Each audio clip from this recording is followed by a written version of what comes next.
የማታስተካክሉት ነገር ላይ አትጨነቁ። ከእናንተ መካከል ተጨንቆ በቁመቱ ላይ አንድ ክንድ መጨመር የሚችል ሰው አለ ወይ? የተሰጠህን ነገር ይዘህ ኑር። የማታስተካክለው ነገር ላይ አትጨነቅ። እኔ ድንግል ብሆን ኑሮ ወይኔ ባልጥሎ ነው ወይ እንዲህ ብሆን ኑሮ አትበል። ያለፈ ነገር ላይ አይምሮህን አታድክም፣ አታሰቃየው። እንደገና ሄደን እንደ ኮምፒውተር አንዱ ብለን የማናስተካክለውን ነገር ሄደን እንደገና የማናስተካክለው ነገር ላይ አትጨነቁ። ተናዘዙ እንጂ ይቅር ይለኝ ይሆን ብላችሁ አትጨነቁ። የፈለገ ግን የረከሰ ጉድጓድ ውስጥ ብኖር ተመልሼ ወደ አባቴ ቤት እሄዳለሁ ነው የሚባለው። ሲያገኘን በትከሻው የሚሸከም እረኛ ነው ያለን። ቀድሞ ከነበርንበት ይልቅ ንስሐ ስንገባ ከፍ የሚያደርገን ጌታ ክርስቶስ ነው። በንስሐ ጌታችን ኢየሱስ ክርስቶስ የነፍሳችን በረሃ የሚያረሰርሰው ፍሬ እንድታፈራ የሚያደርጋት የሕይወት ውሃ ነው። አፉ ከፍትላችኋል። ሩቅ አምላክ አይደለም፣ ቸርና ቅርብ አባት ነው። አማኑኤል አይደል ስሙ? አማኑኤል ማለት ነው ማለት ነው። እግዚአብሔር ከማን ጋር ማለት ነው? ከእኛ ጋር። ኃጢአት የሰራችሁ ሁሉ ክርስቶስ ይቅር ይላችኋልና ይቅር አልባል ይሆን ብላችሁ አትጨነቁ። ይልቁስ ይቅር አይለኝም እያላችሁ በኃጢአት ላይ ኃጢአት አትጨምሩ። ይቅር ባይ አምላካችን ማንም ገብቶ ቢታጠብበት የማይደፈርስ የጠራ ውሃ መድኃኔዓለም ሁላችንን ያንጻል።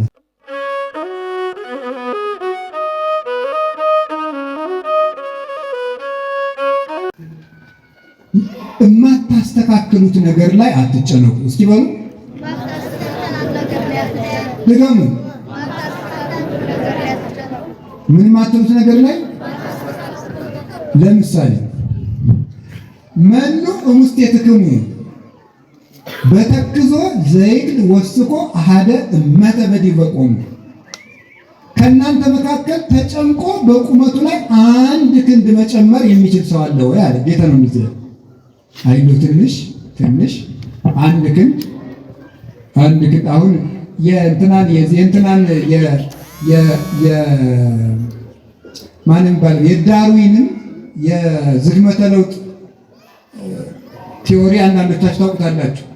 ሰው መጀመሪያ አንድ ዝንጀሮ ነበረ። ከዛ ኑሮውን ለማሻሻል ሲጥር ምን እያለ መጣ?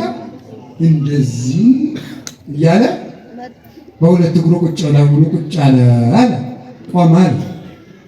ምን ነው ዛሬ ረጃጅም ሰዎችን አጫጭር ሰዎችን እምቢ እያሉ እንደ ቀጭኔ ጥቂት መዘዝ ቢሉ የማይሆን ነገር የሚያወራ ይዞ ዛሬ ያሉ ዝንጀሮች ስለምን አይሻሻልም? ለነገሩ ውድቅ ተደርጓል። በራሳቸው በዘመናዊ ሳይንቲስቶች አሁን ውድቅ ሆኗል የሱ አስተምህሮ። ሰው በቁመቴ ላይ አንድ ክንድ አሁን አንዲት ሴት ወንድ ልሆን አይሆንም። አንድ ወንድ እኔ ሴት ነው መሆን ፈልግ ይሄ አይሆንም። ሴት መሆን ነበረብኝ ብላ አትጨነቅ። ወንድ መሆን ነበረብኝ ብላ አትጨነቅ። አጭር መሆን ፈልግ ነበር ብላ አትጨነቅ። ረጅም መሆን ነበረብኝ ብላችሁ አትጨነቅ። ከንፈሬ ክርክም ያለ ወይም ደግሞ ሰፋ ያለ ወይም ወፈር ያለ ምን ያስጨንቅ? የተሰጠህን ነገር ይዘህ ኑር። የማታስተካክለው ነገር ላይ አትጨነቅ። ሌላ ደግሞ ለምሳሌ አንድ ሰው እየሰማችሁ ነው። አንድ ሰው ለምሳሌ ድንግልና የለውም። ድንግልናውን የሆነ ጊዜ አጣ። ያ ሰውዬ ድንግልናውን እንደገና ማስተካከል ይችላል አይችልም? ንገሩኝ እንጂ እነሱ ጉዳይ ላይ አትጨነቅ። ቀሪ ሕይወትህን ምራ። በንስሐ ድንግል ሆኖ ቅዱስ ሆኖ መኖር ይቻላል። የሥጋውን ማህተም ግን ማስተካከል አይቻልም። ስለዚህ ማስተካከል ወይኔ ድንግል ብሆን ኑሮ ወይኔ ባልጥሎ ነው ወይ እንዲህ ብሆን ኑሮ አትበል። ያለፈ ነገር ላይ አይምሮህን አታድክም፣ አታሰቃየው። ወደፊት ነው ማሰብ።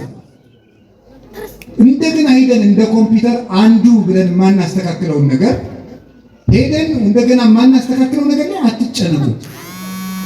የታሪክ ሪሳይክል ቢን የለም፣ ወይም ትራሽ የለም አውጥተን እንደገና የምናመጣበት የለም። እንደ ኮምፒውተር ፕሮግራም ያለፈ ነገር በቃ አልፏል፣ አይመጣም። እንደውም አንድ ጽሑፍ ሳነብ ያገኘሁት እንገራችሁ። ሰዎች 48% ስለ ነገ በመጨነቅ 48% ነው የሚያሳልፉት። ደግሞ ከዚህ ትንሽ አነስ ያለውን ፐርሰንት ስለ ትናንት በመጨነቅ ለዛሬ የሚያስቡት 10% ስለ ትናንት ይጨነቃል። እንዲህ ባለ ኑሮ እንትና የሚባል ጓደኛ ባይኖረኝ ኑሮ ይሄንን የትምህርት መስክ ባልመርጠው ኑሮ እንትና የሚባል ሀገር ባልሄድ ኖሮ እንደዚህ ብዬ ባልናገር ኖሮ ይሄ እንደዚህ ባልከፍት ኖሮ በቃ ኖሮ ሆኗል። ያ ማስተካከል አይቻልም። ባህር ዳር ባልመጣ ኖሮ፣ አዲስ አበባ ባልመጣ ኖሮ፣ ጅማ ባልመጣ ኖሮ፣ መቀሌ ባልመጣ ኖሮ፣ አሜሪካ ባልመጣ ኖሮ፣ እንዲህ ያለ ነገር ባላደርግ ኖሮ ሆኗል። እሱ በቃ ስለሆነ ያንን የሆነ ታሪክ እየመዘዝ አትጨነቁ። ማስተካከል የማትችሉትን ትናንት ላይ አትጨነቁ። ከቃሉ ጋር ናችሁ? ከቃሉ ጋር ናችሁ? እግዚአብሔር ከሁላችን ጋር ይሁን። ማስተካከል የምንችለው ማንን ነው? ዛሬን። እስኪ ዛሬን በሉ። ዛሬን ማስተካከል ይቻላል። ስለዚህ ስለ ትናንት አትጨነቁ። ሌላስ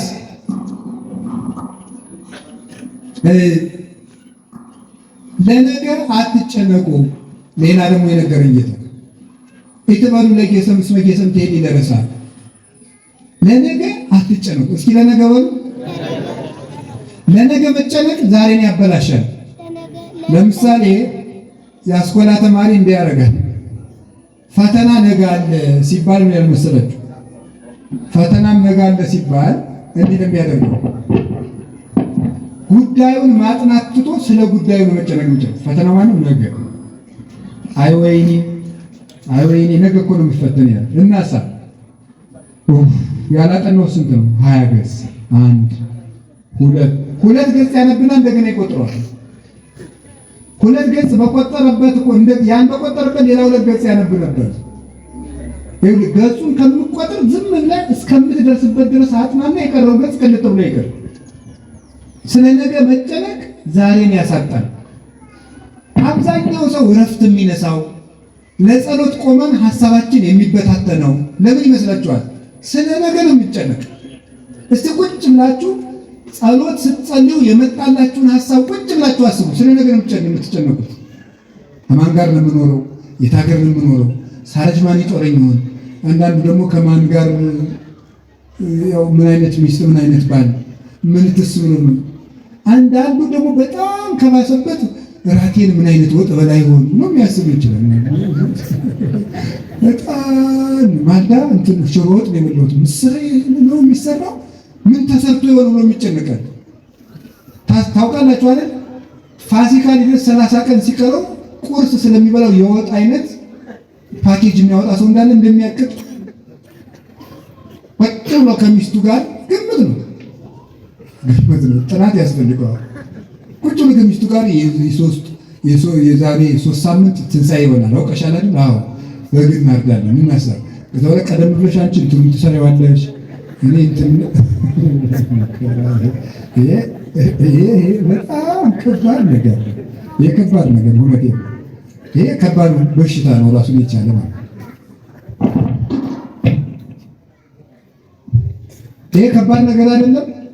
አትጨነቁ። ይሄን አንዳንድ ሰው እንደው እራት ብላ ሲባል በተለይ እንደ ሀብት ነካ ያደረገው ሰው እራት ደርሷል ብላ ሲባል ምን ሰርታችሁ ደግሞ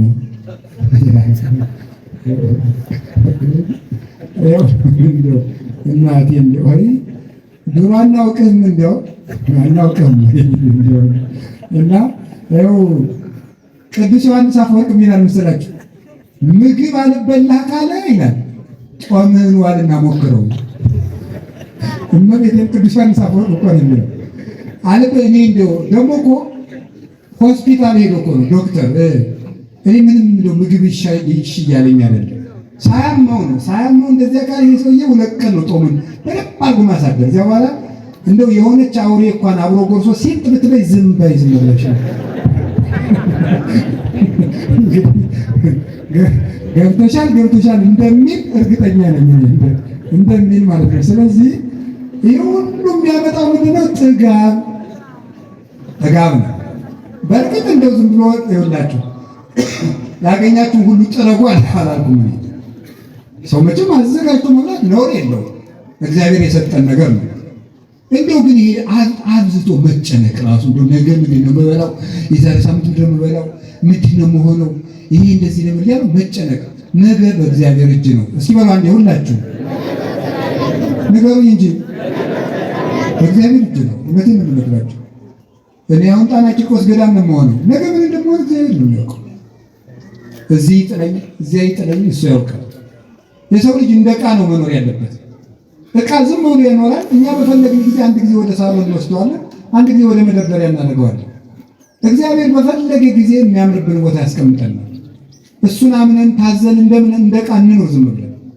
ቆላ ቢያኖረን ደጋ ቢያኖረን እሱ ያውቃል። እኛ የእሱ ዕቃዎች ነን፣ ልጆቹ ነን። ሕፃን ልጅ የት ላይ ቢቀመጥ እንደሚያምርበት እናትና አባት ያውቃሉ። እሱ ግን የእሳቱን ብልጭልጭ ታይቶ እምቢ ደጃው ዳር ነው የሚቀመጥ ብሎ ሊያስቸግር ይችላል። እናቱ ታቅፋ ወስዳ መደብ ስታኖረው እሷ እንጨት ለቅማ ስትገባ ምድጃው አጠገብ ቁጭ ብሎ ስታገኘው እንደገና ወስዳ መደብ ላይ ስታስቀምጥ እሱ እግዚአብሔርና እኛ እንደ እናትና አባት እንዲህ ነን። እኛ ይሄን የሚሻለን ስንል እግዚአብሔር ደግሞ ወስዶ አይሄን የሚሻል ሲለን እኛ ደግሞ እዚህ ነው ስንል የምናየውን እያየን። ስለዚህ እግዚአብሔር ሰዎች ነገ ማን ይጦራችኋል? መድኃኒዓለም ያውቃል።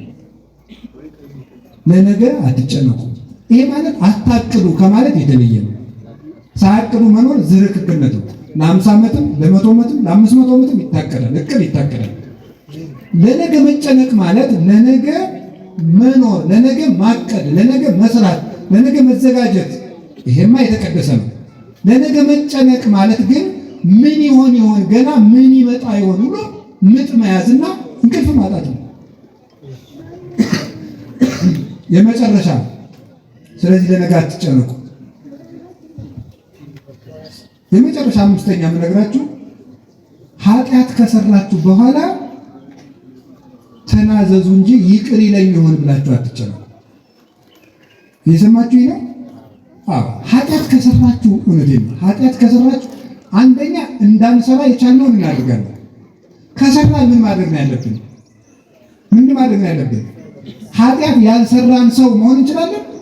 አንችልም። ወይኔ እንዲህ ባላረግ ነው ምን ስል ነው ይሄን ያደረኩት እንደው ምን እንደዚህ አይደለም የሚባለው። ይሄ የቃየል ጸጸት ነው፣ አይረባም። ምንድን ነው የሚባለው? የሉቃስ ወንጌል ምዕራፍ 15 ላይ ያለውን ነው የሚጠቅሰው። በቃ እትነሳ ወሐውር ቤተ አወይ ወእብሎ ለአወይ አባ አበስኩ በሰማይኒ ወበምድኒ ወበቅድሜከኒ እይደለወኒ እሰማይ ወደቀ አላ ረሴኒ አሐዱ ማግብርቲከ። በቃ ተነስቼ ወደ አባቴ ቤት እሄዳለሁ። እስኪ በሉላችሁ አባቴንም እንዲህ ይለዋለሁ፣ በሰማይና በምድር በደልኩ፣ በፊትህ በደልኩ፣ ልጅ ልባል አይገባኝም፣ ከባሮቼ እንዳንዱ ቁጠረኝ። በቃ እንደዚህ ነው። ኃጢአት የሰራ ሰው ወደ አባቴ ቤት እሄዳለሁ። ምን ኃጢአቱን እያምሰለሰለ እንቅልፍ አጥቶ ተሰቃይቶ ሲኖር ተስፋ በመቁረጥ ይወስደዋል። የኃጢአት ራስ ተስፋ መቁረጥ ነው ይላሉ አባቶች። ተስፋ የቆረጠ ሰው ሌላ ኃጢአት ይጨምራል። የፈለገ ግን የረከሰ ጉድጓድ ውስጥ ብኖር ተመልሼ ወደ አባቴ ቤት እሄዳለሁ ነው የሚባለው። እግዚአብሔር ደግሞ ይቅር ሊለን የታመነ አምላክ ነው። አግኝቶን ነው ይደንለት ነው።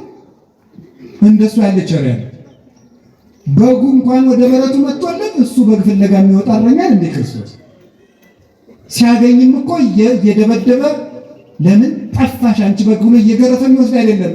ወሶ በረከበ ጾሮ ዲበምት ከፍቶ ሲያገኘን በትከሻው የሚሸከም እረኛ ነው ያለ።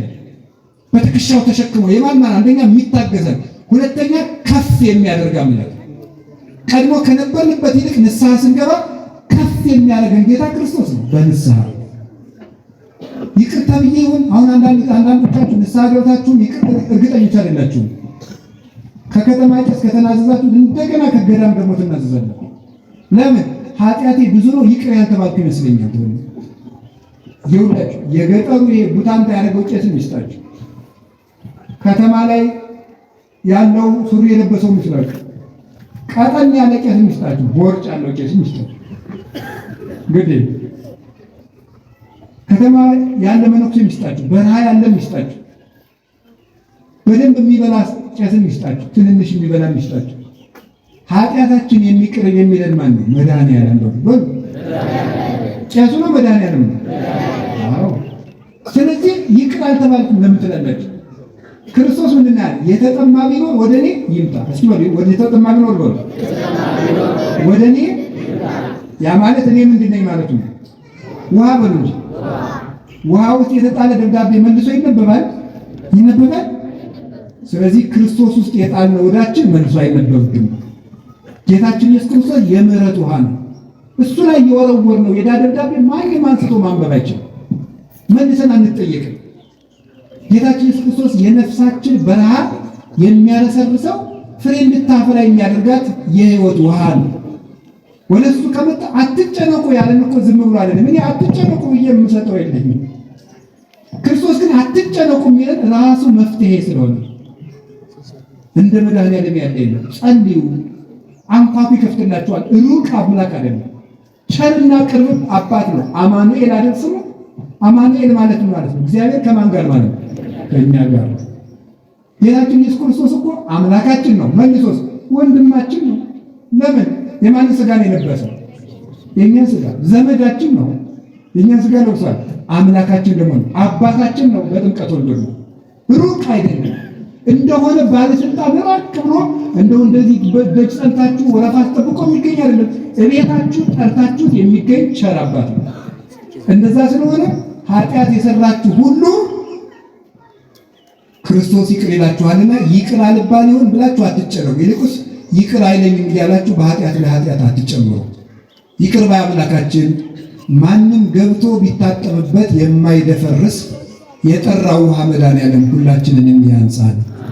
አትጨነቁ። ወስብሐት ለእግዚአብሔር።